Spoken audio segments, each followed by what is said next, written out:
Hi everybody, I am back with James and Chris from Modiphius, and we're talking more Fallout Wasteland Warfare. So today it's the Brotherhood of Steel. This is one of my favorite factions of the entire game because I love power armor. Anyone who knows me knows I love my power armor. So, playstyle for this faction. What do we got?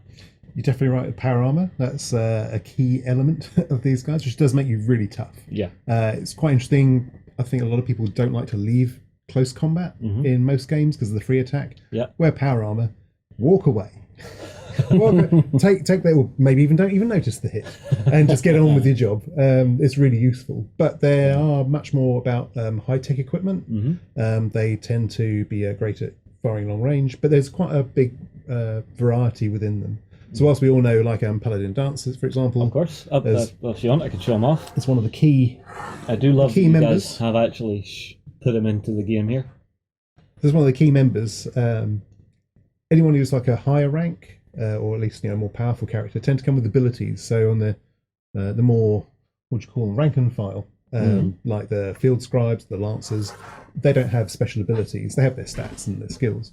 But Paladin Dance, for example, has armor knowledge. So actually, when he rolls a blank face on one of the armor dice, that actually does count as armor reduction. And also, when you activate him, you can activate someone else nearby because he has his orders ability.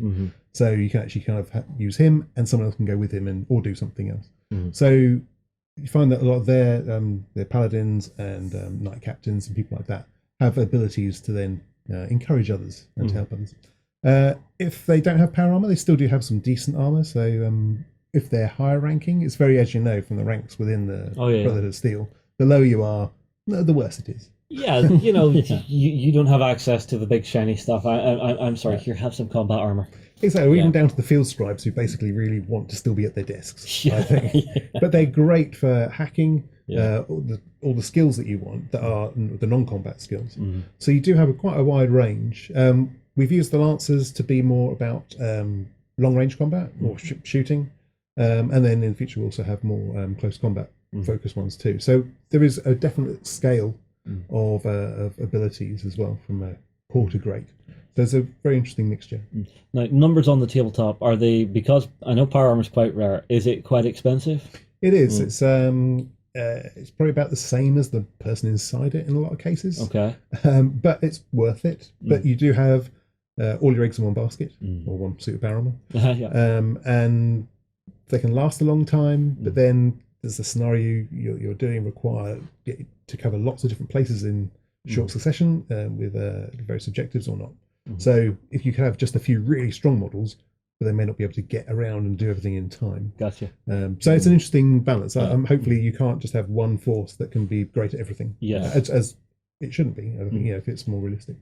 Well, it's also the thing of the play styles. You have to pick a play style that fits you. So if these guys are elite, low model count, fit to use high tech, but maybe not able to spread out and cover the field as well, that's where the balance comes back in, that a lower attack force still has a decent chance of winning against them. Yeah, depending on the scenario, absolutely. Yeah, and the sort of swarm versus the specialists. You've got the flexibility, haven't you? So because you could have, your lancers and night patrol the guys in combat armor, and the good thing you've got the field scribes who are, kind of the techs. So you've got a lot of ability to hack, do anything tech based on the battlefield. So you could not take a power armored suit and then at least have guys. Well, yeah. I'm sorry, but why would I not? A chance, yeah. But you've got the flexibility to respond to some different missions. Cool.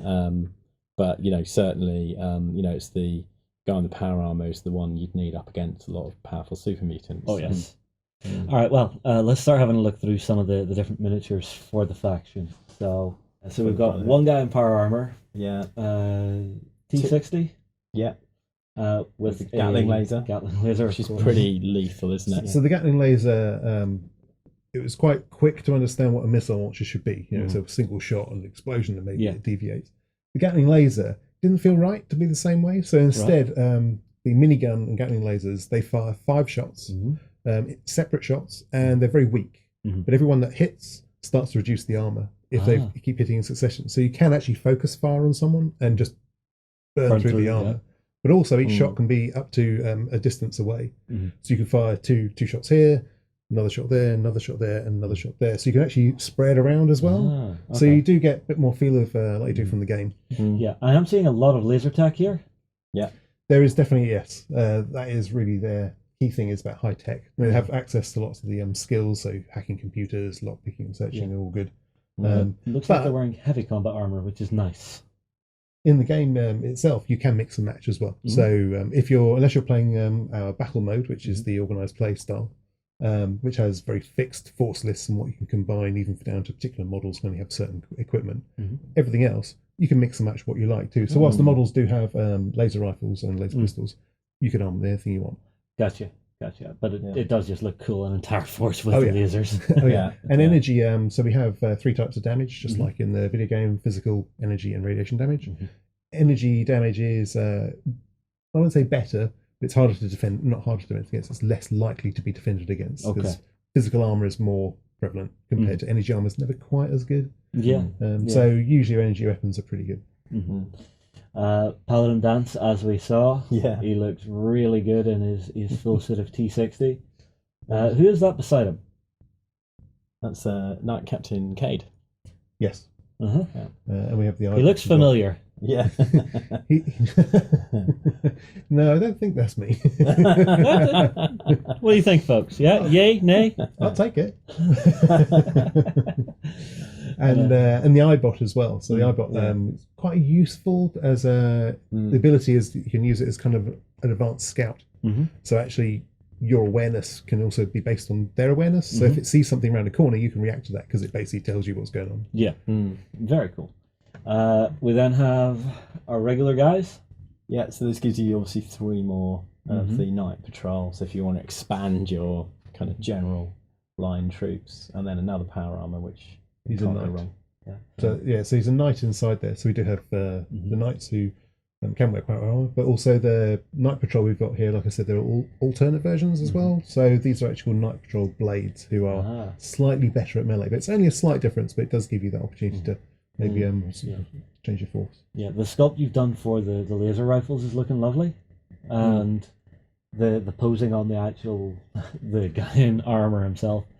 Yeah, that's pretty much how you have to stand in that stuff. Yeah. Ooh, big set of power armor guys. Yeah, so we're just showing off some of the different power armors in the first wave. So obviously this is actually Goddard who say. So we have in the 2-player set there's Aspirant Goddard who wears T60 armor, and there have been a few comments like, "Who's he? How does an aspirant have power armor?" And hopefully it's a story we can dive into later. But it is something that's not actually from the video games. It's something that we've created. That's nice to be able to do, to build your own stories into the world. Absolutely. You do meet him in the tutorial missions that we have in between as we teach the rules through the rulebook. And you do meet him. So there is some hint about what his purpose is, but hopefully we'll be able to talk about the story further. Yeah. Cool. More 3D renders, which just look really good. Yeah, and it's good seeing how the detail transposes to the actual miniatures as well. Definitely. And is this the... That's the actual, renders from the starter set. Gotcha. So what exactly are we getting in the starter set here that we're seeing? So you get 2 Night Patrol, 2 Scribes, the main power armor T60 with the Gatling laser, and the 2 Lancers as well. Gotcha. Very cool. Well, I mean, like the Brotherhood just sounds absolutely fabulous to me. I mean, like it's got one of my favorite storylines from Fallout 4. You know, just the whole thing of get in. Okay, you're one of us now. You're gonna follow our orders. Yes. Okay, let's get on. By the way, the farmers aren't giving us what we need. Can you go out and sort them out? Okay. And then them turning to you going, by the way, see that railroad? Kill that. They tend to have a few crazy plans as well, though, remember? One or two. There's a particularly big thing they keep trying to make. It's built at what? At least twice now, I've seen? Yeah, Liberty Prime is probably one of the most insane quests. Although it's a huge thing in the game. It is, and I think we've got an image we can show which has some scale. That's his leg! Yes, what the hell? Big. Yeah. So that's all we've revealed so far of Liberty Prime. So hang on. You're making a Liberty Prime? Yeah. I need one of these in my life right now. Look so you can see there's even a red rocket sign on his base. And actually the rocket is lying there with a Nuka-Cola machine just for scale. So we know how big the behemoth is. I mean, he's like this big, so he's just coming up to his knee joint. Yeah, so Liberty Prime, 2 scale. Yep. Will he be able to throw nukes? Yep. Sweetness. Might be at someone else's table though. I mean, I know you mentioned it in another chat we had, but I didn't expect it to be that huge. I mean, I was expecting something the size of the Brute, not something the size of a small building. Yeah, and there's a whole campaign box which we've mentioned coming around Liberty Prime. So we obviously lots of people just want to have the model. They might want to use it as a scenic piece. He might be static. He might be throwing nukes at somewhere else, and you're just trying to stop him. You might be trying to protect him from some super mutants trying to take him out. But at the same time, there's going to be a whole campaign box that really embroils the two of you in a whole storyline around Liberty Prime. You won't need the model for it, but of course, it's great fun to have. So. Still, that's fabulous. Yeah. All right. Important question then. Say I've got my starter box. What should I be looking at for expansions? Depends which way you want to go. If you want to go character based, then we have Elder Maxon and Knight Captain Cade. No. Chaos. Knight Captain Chaos. Oh, that's the next. Oh, I was right. Wave 2. Second guessing myself now. There were so many. Maxon and Kells is coming in Wave 3 as one of the expansions. So yeah, certainly in Wave 2, you've got Dance and Cade. So you obviously gives you more power armor. So it depends. I guess if you want more power armor, more characters. And obviously characters give you the ability to bring in more heroic abilities, more interesting ideas. If you want kind of more brute force, the unit expansion, which comes with the 3 Night Patrol and the Night, is a good way to go. I mean, I can imagine most people who are picking up Brotherhood of Steel wanting lots of power armor, and we've got more coming as well. There's going to be plenty of power armor. I would say that I will probably run full power armor forces. They might not win, but I'm going to be happy with how they look. Yeah, and there's I love all the videos when someone goes, I wonder what happens when we put 50 power armor up against 200 Death Claws. So I'll probably be trying to do that at some point. Yeah, I've actually crashed my PC at home doing that a few times. What was it? Legendary Mr. Gutsies. Yeah. I spawned like 5,000 of them. Oh, God. Versus about 1,000 legendary Death Claws. And you know the way whenever you finish them off, they go off in a thermonuclear explosion? Yeah, my PC, I'm running a GTX 1060, and it wasn't happy, I'll say that. Wow, okay, there you go. Perfect. All right, so I think the question for everybody out there is, to power armor or not, folks? Get your comments in below. What do you think of the Brotherhood of Steel? Are they the faction for you? I would be grabbing this faction, but I know John's wanting them more than I do, so I think I'm going to let him have them. Stay tuned, because we will be coming back with some other chats and some gameplay as well, so we'll see you again soon. Go ahead and check out our other content on screen now, and be sure to check out beastsofwar.com for the latest gaming news and gaming let's plays. And while you're at it, why not hit subscribe, and remember to ding our dong. Go on, you know you want to click it. Go on.